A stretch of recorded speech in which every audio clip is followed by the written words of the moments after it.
Good evening, New York City!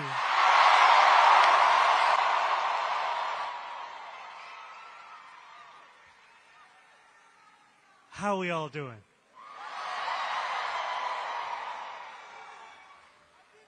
Habibi, how are you? It is so good to see you all here tonight.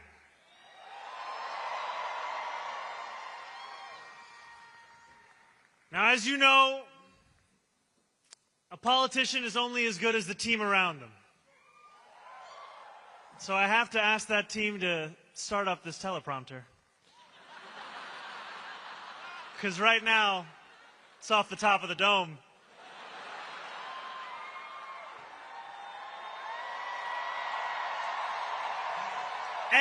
And while we wait, why don't we actually begin? Can we first hear a round of applause for our incredible MC, Sarah Sherman?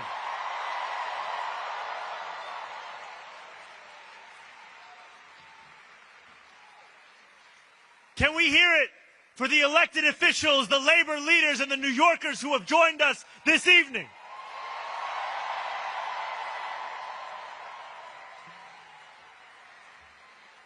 And can we hear it for Congresswoman Alexandria Ocasio-Cortez?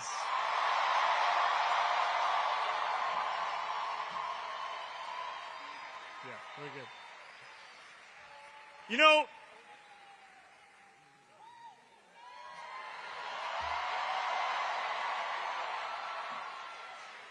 there are many things one can say about our Congresswoman, but I want to tell you a story about 2021. When we went on a 15-day hunger strike and won $450 million in debt relief for working-class taxi drivers, the Congresswoman was there with us on that picket line. She was there with us on the phone after everyone else had gone home. And she was there with us again in the primary of this election. And that's because she's there for working people. And now we are just getting started. And let's please make some noise for Senator Bernie Sanders.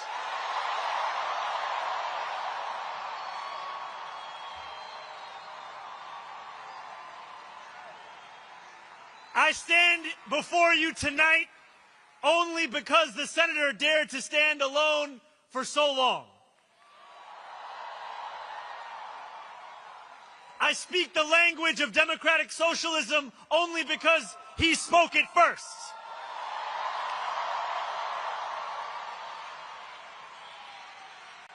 And when I ran for state assembly almost 6 years ago to the day, it was at Bernie's rally in Queensbridge Park where I led our first canvass. Signing people up for our email lists, asking them for $5 or $10, and encouraging them to believe that the politics of not me, us applied to our state government just as much as our national one.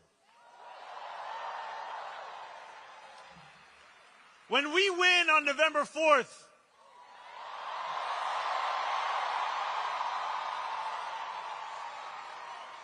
and then govern from City Hall with dignity as the foundation of our politics, it will be because of the movement that Bernie built.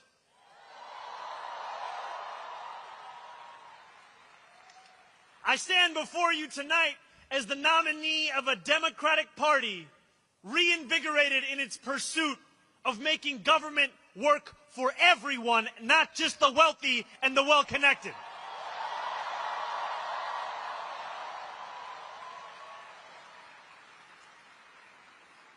Looking out at more than 13,000 of you here in Forest Hill Stadium,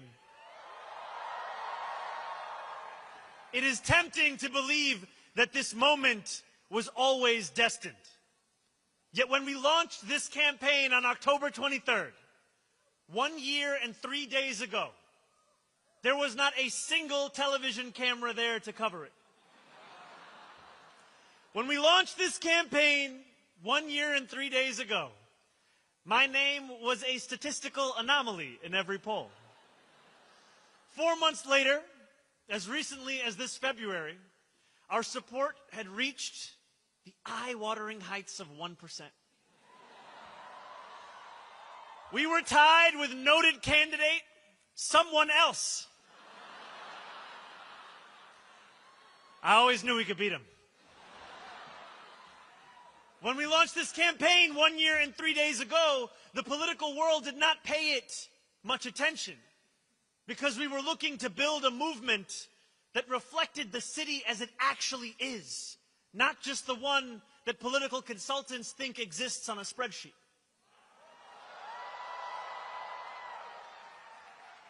And when we launched this campaign 1 year and 3 days ago, we were dismissed as a punchline in the halls of power.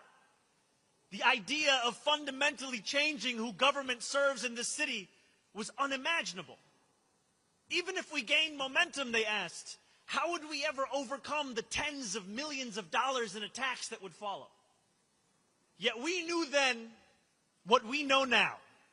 New York is not for sale.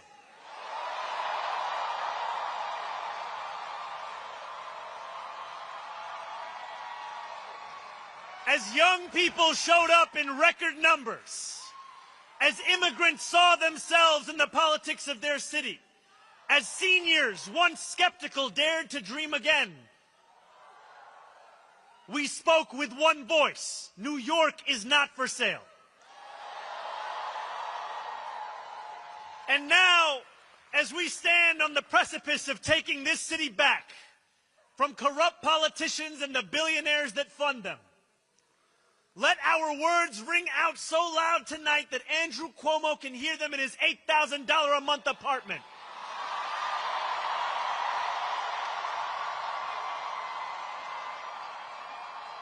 Let them ring so loud so that he can hear us even if he's in Westchester this evening. Let them ring so loud that his puppet master in the White House hears us.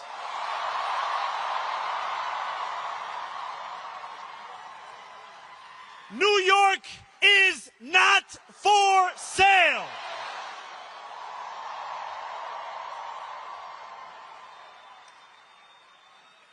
"13 days after we announced our candidacy, Donald Trump won the presidency once again.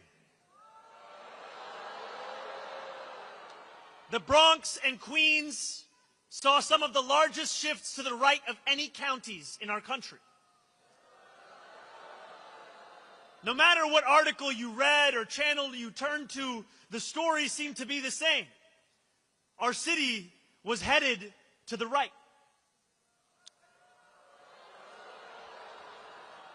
Obituaries were written about Democrats' abilities to reach Asian voters, young voters, male voters.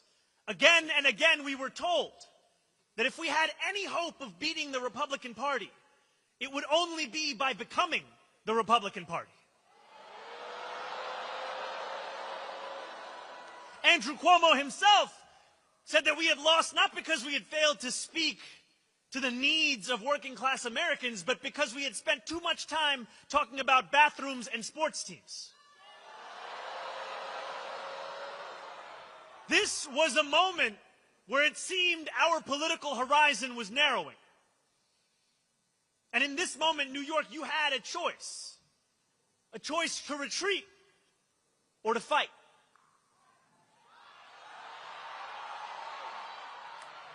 And the choice that we made was to stop listening to those experts and to start listening to you.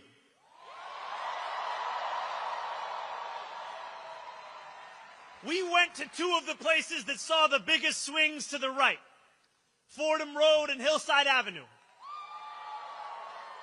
These New Yorkers were far from the caricature of Trump voters. They told us they supported Donald Trump because they felt disconnected from a Democratic Party that had grown comfortable with mediocrity and gave its time only to those who gave millions.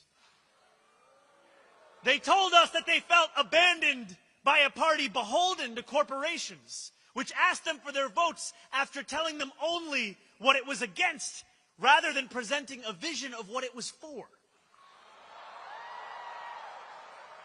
They told us they didn't believe in a system anymore that did not even pretend to offer solutions to the defining challenge of their lives, the cost of living crisis.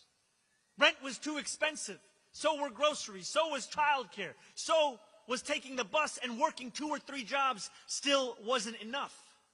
Trump, for all his many flaws, had promised them an agenda that would put more money in their pockets and lower the cost of living. Donald Trump lied. It was up to us to deliver for the working people he left behind. Over the 8 months of the primary, we told New Yorkers how we intended to address that very same affordability crisis. We did not do it alone. This was a movement powered by tens of thousands of everyday New Yorkers who knocked doors between 12-hour shifts at work and phone banked until their fingers were numb.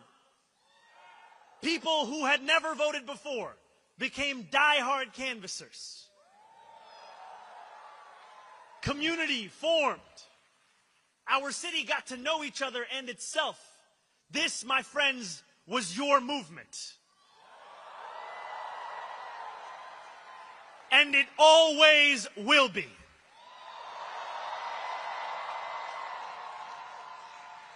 As the snow melted and the frost thawed, this campaign began to grow faster than anyone ever imagined possible. So many small donors chipped in that we had to ask you to stop donating. Please stop. We climbed the polls faster than Andrew Cuomo could dial Donald Trump's number. People started to learn how to pronounce my name.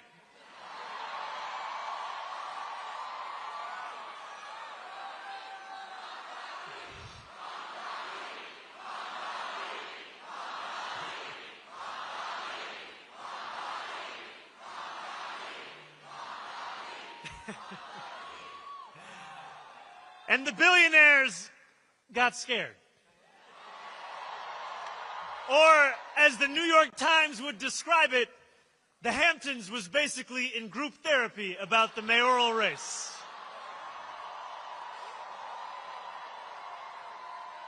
Andrew Cuomo and his corporate cronies did everything they could to make this campaign one of fear and one of smallness. Hell yeah.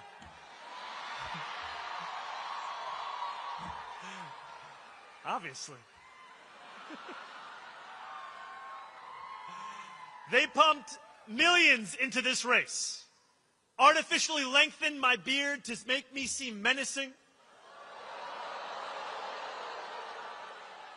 painted our city as a dystopian hellhole, and worked night and day to divide the people of New York.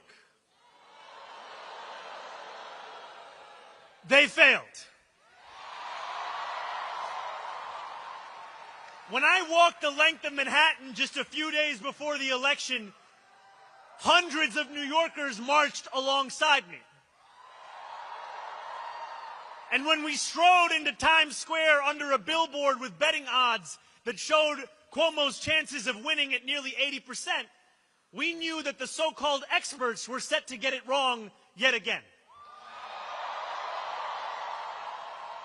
Andrew Cuomo was supposed to be inevitable.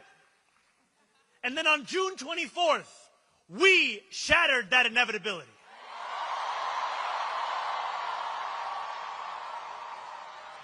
We won by 13%, with the most votes in any citywide primary in New York City history.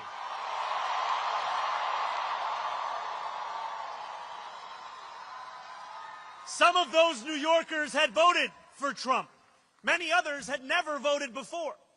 And when Andrew Cuomo called me to concede at 10:15 that night,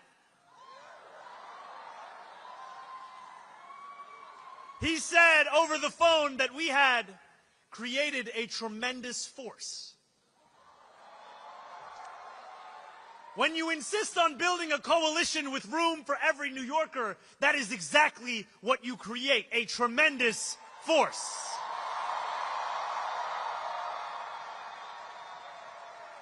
That force has only grown over these past 4 months.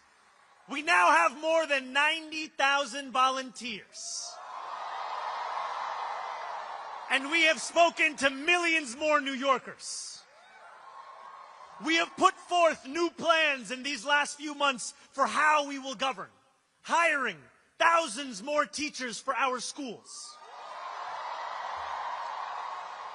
taking on the consultants and the contracts in city government, and tackling the final boss of New York City infrastructure, scaffolding. But over the past few weeks, as this race has entered its final days, we have witnessed displays of Islamophobia that shock the conscience. Andrew Cuomo, Eric Adams, and Curtis Sliwa do not have an agenda for the future. All they possess is the playbook of the past. They have sought to make this election a referendum not on the affordability crisis that consumes New Yorkers' lives, but on the faith I belong to and the hatred they seek to normalize. We spent months working to convince the world that New Yorkers have a right to afford this city that we all love. Now, we are being forced to defend the idea that a Muslim is even allowed to lead it. These same big money donors and disgraced politicians have sought to rob us of our ambition because they do not think that you deserve the beauty of a dignified life. And time and again, they have encouraged you to imagine less because they know that a reimagined New York hurts their bottom line. I believe that this city is like the universe, constantly expanding. We deserve a city government as ambitious as the working New Yorkers who make it the greatest city in the world. We cannot wait for someone else to deliver it. We are not afforded the luxury of waiting, because too often to wait is to trust those who delivered us to this point. On November 4th, we will set the course of our city back in the direction it belongs. And in doing so, we will answer a question that our nation has wrestled with from the dawn of our founding. Who is allowed to be free? There are some who hear that question and they know the answer without hesitation. They are the oligarchs who have accumulated vast wealth off those who labor from before the light breaks the horizon until long after color has drained from the sky.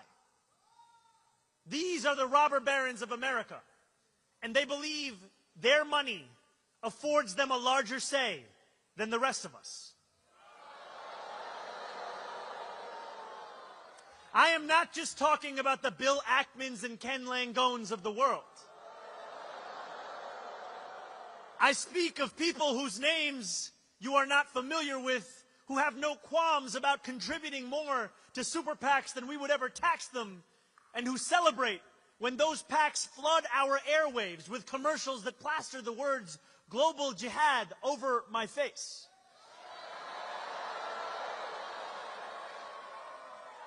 Their freedom doesn't just come at the expense of dignity and truth. It comes at the expense of the freedoms of others too. They are the authoritarians who seek to keep us pressed beneath their thumbs because they know that once we shake ourselves loose, we will never be held down again. Each and every one of these people think New York is for sale.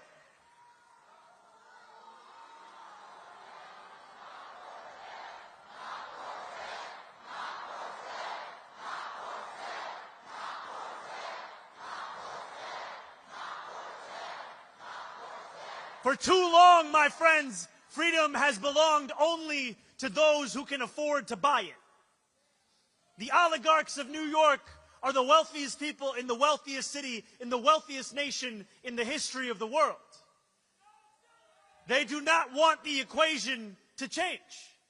They will do everything they can to prevent their grip from weakening. The truth is as simple as it is non-negotiable. We are all allowed freedom.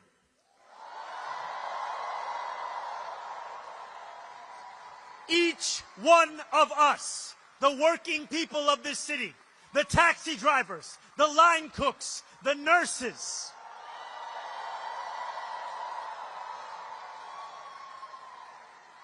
all those seeking lives of grace, not greed, we all get to be free. And on November 4th, thanks to the hard work of more than 90,000 volunteers across every corner of this city, that is exactly what we will tell the world. Because while Donald Trump's billionaire donors think that they have the money to buy this election, we have a movement of the masses. And we are a movement that is not afraid of what we believe.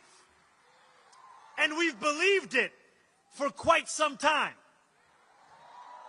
Those who worry about what this movement may look like on January 1st are the ones who worried on October 23rd what it may look like tonight. But our purpose has not changed, and neither have our promises. As I said on the evening I announced, the job of government is to actually make our lives better. And in the exact words I said on October 23rd, here is what we stand for, my friends. We are going to freeze the rent for more than 2 million rent-stabilized tenants and use every resource at our disposal to build housing for everyone who needs it. We are going to eliminate the fare on every single bus line and make what are currently the slowest buses in the nation move around this city with ease. And we are going to create universal childcare at no cost to parents, so New Yorkers can raise their family in the city they love. Together, New York, we're going to freeze the... Together, New York, we're going to make buses fast and... Together, New York, we're going to deliver universal... We will make our city one where every person who calls it home can live a dignified life. No New Yorker should ever be priced out of anything they need to survive. And we believe then, we believe today, we will believe tomorrow that it is government's job to deliver that dignity. Dignity, my friends, is another way of saying freedom. Standing before you this evening, I take great strength from those who have labored mightily for the cause of freedom in America, who refused to accept that government could not meet what moments of crisis demanded from it. When the power of the people overwhelms the influence of the powerful, there is no crisis that government cannot meet. It was government that enacted a New Deal to lift a generation out of poverty, to create beautiful public goods, and establish the right to unionize and collectively bargain. My friends, the era of government that deems an issue too small or a crisis too big must come to an end. Because we need a government that is every bit as ambitious as our adversaries. A government strong enough to refuse the realities we will not accept and forge the future we know we deserve. A government that refuses to accept 1 in 4 New Yorkers living in poverty. That refuses to accept more than 150,000 public school students being homeless. That refuses to accept that 2 union salaries are not enough to put down a mortgage in this city. And a government that refuses to accept you being priced out of the very city you helped to build every single day. Time and again, our nation has teetered on the precipice of hopelessness. Now is one of those times. But in each of these moments, working people have reached into the darkness and reshaped our democracy. No longer will we allow the Republican Party to be the one of ambition. No longer will we have to open a history book to read about Democrats leading with big ideas. My friends, the world is changing. It's not a question of whether that change will come. It's a question of who will change it. We have an opportunity before us that few have ever received and even fewer have seized. It's the opportunity to show the world what it means to win freedom. It is the opportunity to live up to the legacy left by those who came before. We do not get to determine the scale of a crisis.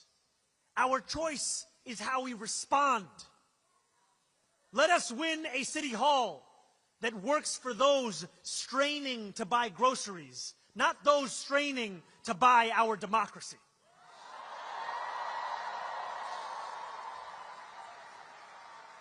And let us look forward to January 1st, when the hard work of governing will begin.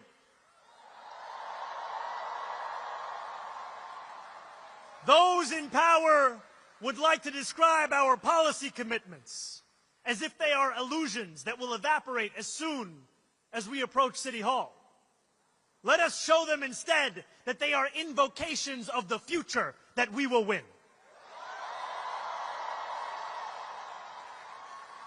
And let us prove to each and every New Yorker that a politics of expansion does not just mean imagination. It insists upon fulfillment. We can make City Hall a place where New Yorkers come to expect the future, not just failure. But we are not there yet. Just as Andrew Cuomo's victory in the primary was thought to be inevitable, the same narrative has started to form around us today. When you read the articles that tell a post-election story of triumph while we are amidst early voting, when you see the Kalshi odds that have our chances of victory in the 90s, know this: you are reading the same things that Andrew Cuomo read when he went to sleep each night in June, believing that his victory was promised. We cannot allow complacency to infiltrate this movement.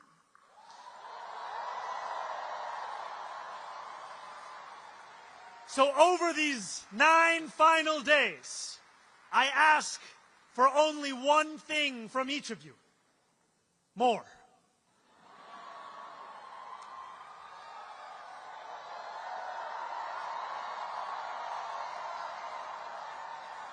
I know you are tired,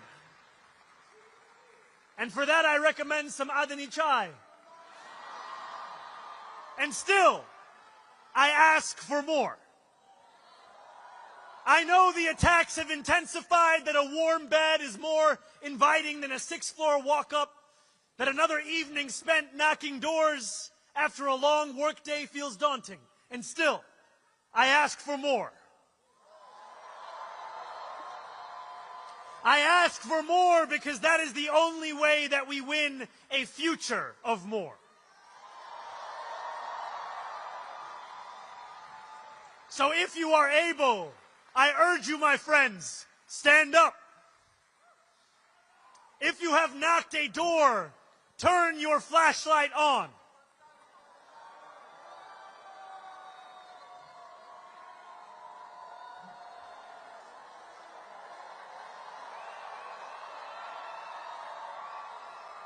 If you will knock a door, turn your flashlight on.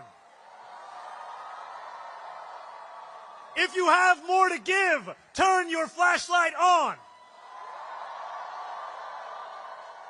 Together, let us make a light bright enough to banish any darkness. Over these final 9 days and the months and years that follow, the powers that be will throw everything in their arsenal against us. They will spend millions more dollars. They will attack us from every conceivable angle. But we will not bend. We will not flinch. We will triumph over the oligarchs and we will return dignity to our lives. Nearly 89 years ago to the day, FDR spoke before a crowd of thousands at Madison Square Garden. He said, "I should like to have it said of my first administration that in it the forces of selfishness and of lust for power met their match. I should like to have it said of my second administration that in it these forces met their master. My friends, I should like to have it said of our campaign that in it, the forces of selfishness and lust for power met their match. And I should like to have it said of our City Hall that in it, these forces met their master.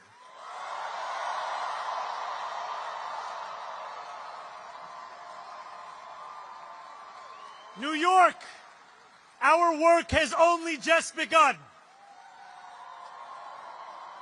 On November 4th, we set ourselves free. Thank you.